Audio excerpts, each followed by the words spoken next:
I'm Megan Pagoda, and I'm a Build It Betty.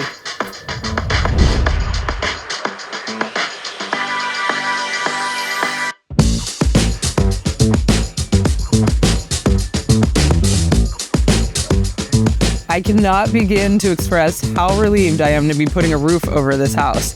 Today, we'll be attaching the roof panels to the rafters and one step closer to being dried in.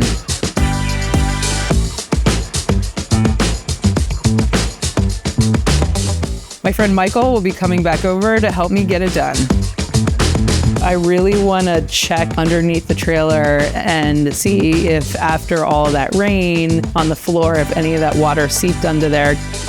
This corner got wet during our month of rain. Instead of replacing the whole sheet though, we can just cut out to the next spot we can attach and replace it.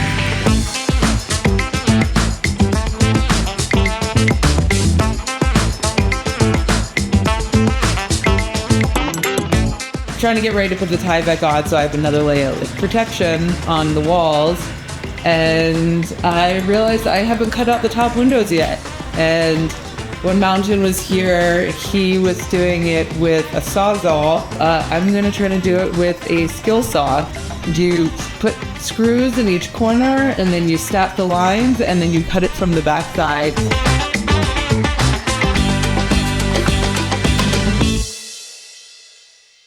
I think building a house is ultimately an art project. It's the biggest art project I've ever undertaken, and every aspect of it is its own individual art project. So if you break it down into different steps, whether it's actually constructing walls or putting in the plumbing, designing the plumbing, every part of it, you're gonna need to learn different skills, and you're gonna hit different snags that you're gonna have to overcome, which is very similar to, say, painting a painting or making a song. What is this? Is this the doggy door? What's out there? You're so funny. Today is Tyvek Day, and I drew up this really detailed diagram of how we're gonna put up the Tyvek. Oh yeah, Jen's here. Jen, come introduce yourself. I'm NextJen. Yay! But it shouldn't be too hard, she says now. Insert clip of us saying, I know. So it's a stapler that also puts out You're aiming it at me. So it just shoots out staples, but then with these little caps. Yeah.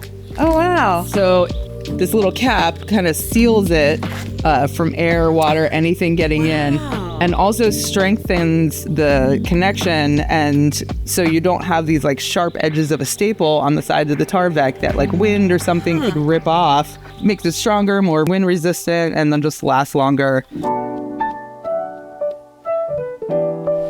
Look in those water shields. Okay, so now we are putting on the ice and water shield, which we've already put 2 strips here.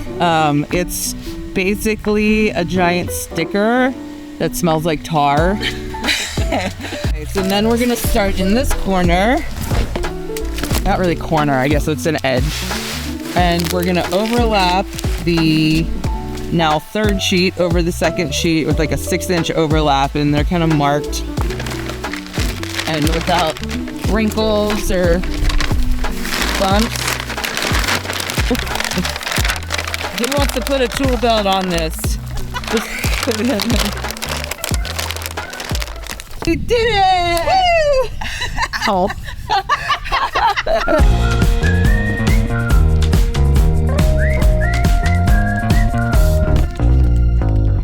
So this is gonna be my kitchen window. This card's always scary. I don't want to mess it up.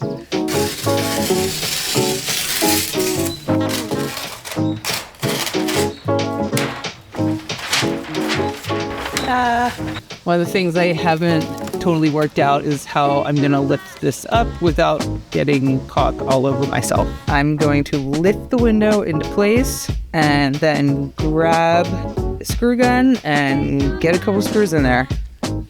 Hopefully. Yeah.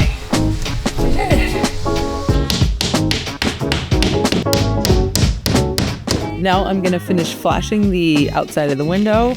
First, we do the sides, and then we shingle the top over. We don't do the bottom. Bottom's already done. And today I'm gonna be working on my wheel well boxes. You wanna insulate and box out your metal wheel wells because they can transfer heat and cold since they are made out of steel. Yeah, I'll be gluing them together and also brad nailing. Just got a new brad nailer, so I'm excited to use that. So I've got all the windows installed, and next steps are working on the electrical and plumbing. Okay, so this is my friend James. He's my plumber today.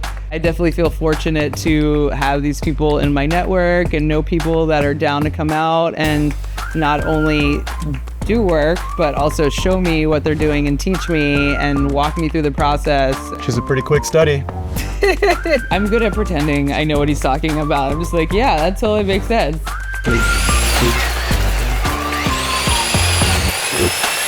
A little far. I got the wires to the derailleur. Oh, mother. That's okay, that's easy to fix. We're in the wrong hole. Oh no. Yeah. Wait. See, it's supposed to go down. Oh. So let's just pull that out. I plan on getting a composting toilet that has a diverter that will divert pee. Cool. This is for the pee. I pipe that into my gray water line, so even your pee can be watering your plants. Peeing on plants is fun!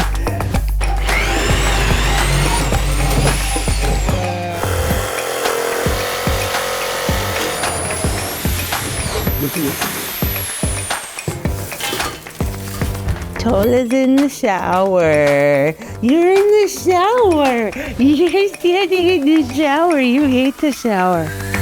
Here it goes.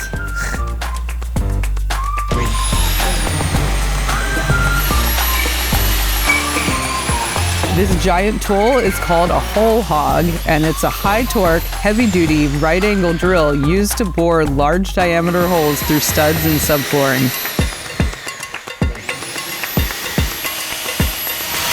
Oh, I'm going in reverse. That's why. I was going in reverse. I'm like, I want to cut it all.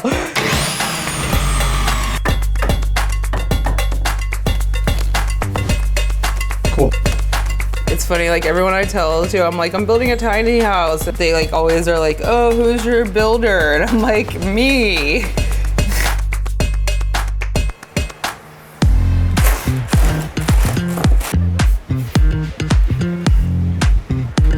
think I'm getting high. Good thing I put some windows in this place.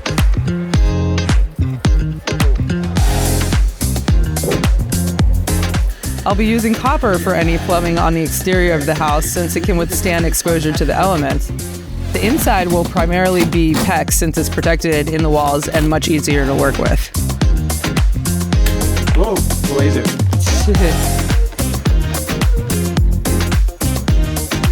I already got my fridge and my stove and oven. Stove oven I salvaged from an RV. It's kind of got a cute style, so found it in the back of my friend's backyard and had to do like some power washing and some cleaning, but I kind of like that process. Mice have been living in it for years and now it looks brand new. But I'm sure there'll be like $1,000 bills here and there. Like I swear everything on this project is like, oh that, yeah, $1,000, $1,000 here, $1,000 flooring, $1,000. I found a girl who does electrical. Well, she actually found me, probably the highest ranking one on Team Betties, because I don't have a license and I have no training. So electrical is just one of those systems that you do not want to mess up, especially once it's like insulated and your walls are on.